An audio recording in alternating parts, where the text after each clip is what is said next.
Hi everyone, I'm Danielle Byington, and this is the final video, finally, for the Miller's Tale. And in this, we're going to talk about the kiss, which is basically the hot poker scene, and you're about to find out exactly what that means.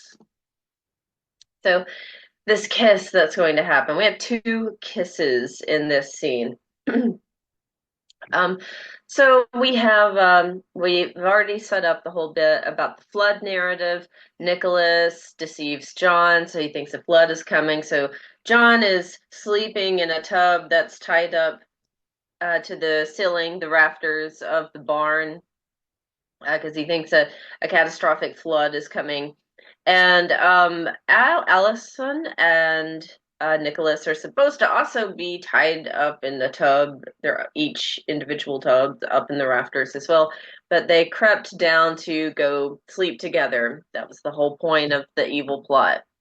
So coincidentally, we've got some interesting timing here because Absalom is going to show up, and he shows up. Now, you read earlier in the story that even when John was there, when the husband was there, he was still coming to the window, the bedroom window, trying to serenade Allison with singing some bad songs about how much he's in love with her.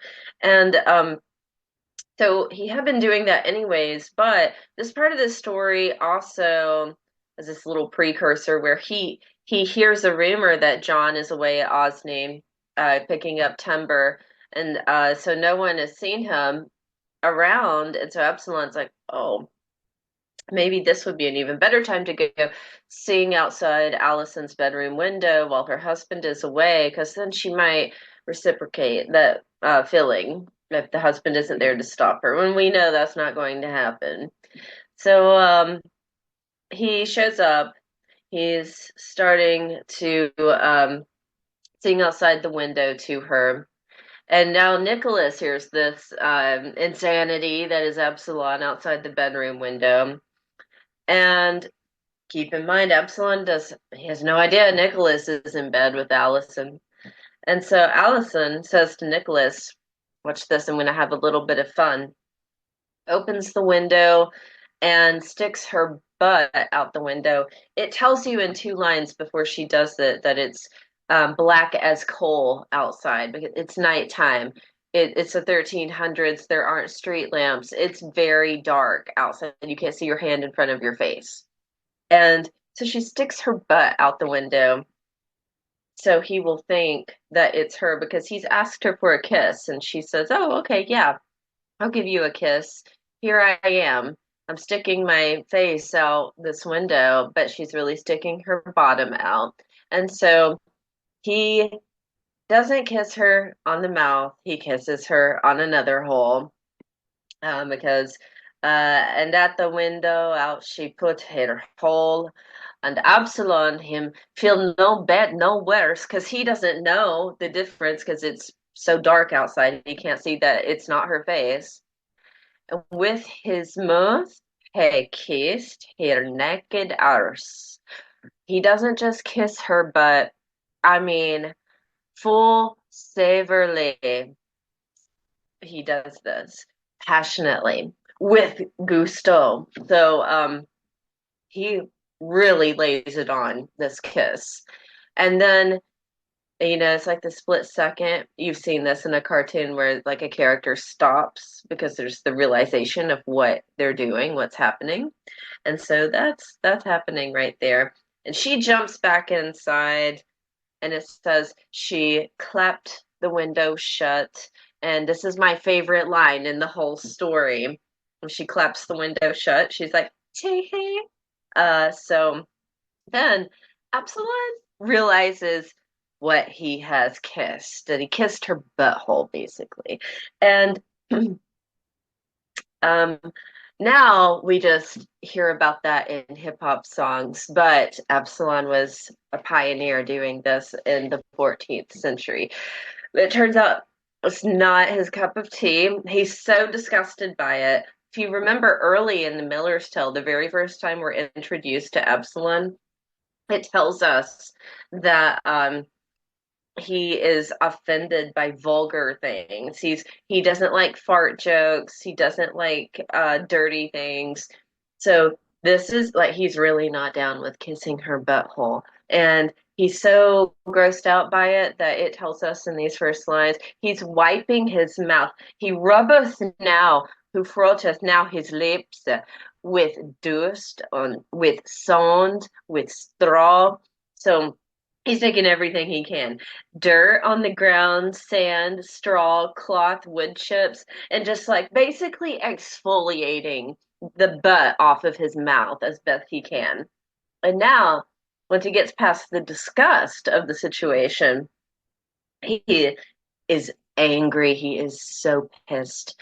He says, "My soul betake y unto santas." He says Satan can have my soul for what? Because I'm going to get revenge. He is so angry. And so, in this very, very early part of the morning, he goes down the lane a bit where there is a blacksmith, Gervais. And even Gervais says at one point in that scene, well, this isn't the first time Absalom has been there, apparently. And Gervais says, what are you doing here so early? Well, it must be because of a woman, I'm sure. And Absalom makes it very quick and just says, I need this from your fire. And it's the hot poker. So what this is basically like you can imagine a sort of iron rod that is it's a stick and kind of pointy on the end, maybe used for poking at the coals, the fire, breaking up the log, the timber as it's burning in a fire. So he takes that, walks back to outside the bedroom window, and he starts singing out again. Oh, that kiss was so sweet, my lady. Can I have another? But he wants revenge. He doesn't want another kiss. But this time, instead of Allison doing it, Nicholas, it's like, no, let me try this time.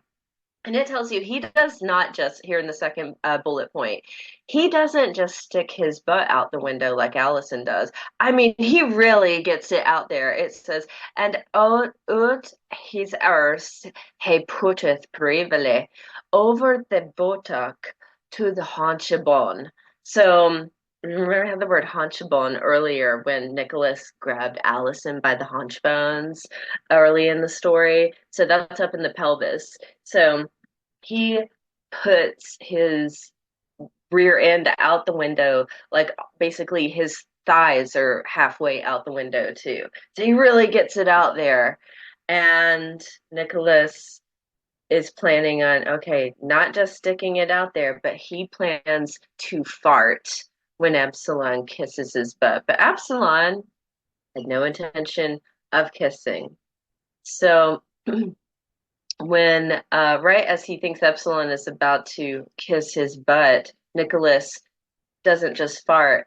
This text from the late 1300s tells you, this Nicholas anon let fly a fart as great as it had been a thunder dance.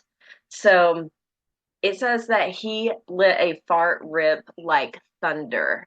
And he does that, Absalom at that same moment burns him with the hot poker.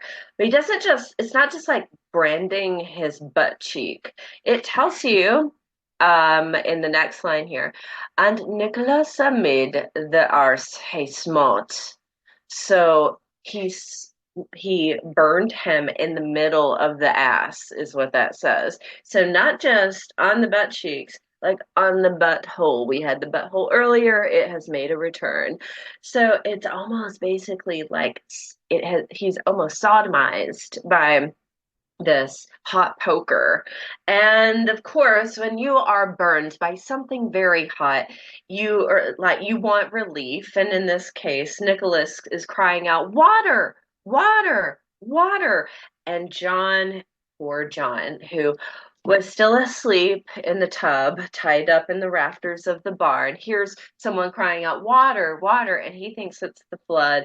And this poor guy cuts the rope of the tub, thinking his tub's about to drift away with the flood that has come, but there's no flood. There's no water, and he just crashes down to the bottom of the barn and he breaks his arm. So all three men are essentially punished, but Allison is not, which is a very interesting ending to the story, especially in a story uh, written in the late Middle Ages. So you have John with the broken arm, Nicholas with the burnt butthole, and um, Epsilon has been rejected by the woman he's in love with. And busted for being there too, right, as the parish priest. And Allison is just, I guess, walking away into the sunset going, tee hee. Okay, that's it for the Miller's Tale. I hope that you enjoyed this story and that it didn't turn out to be like some boring old thing from the Middle Ages. Thank you for watching.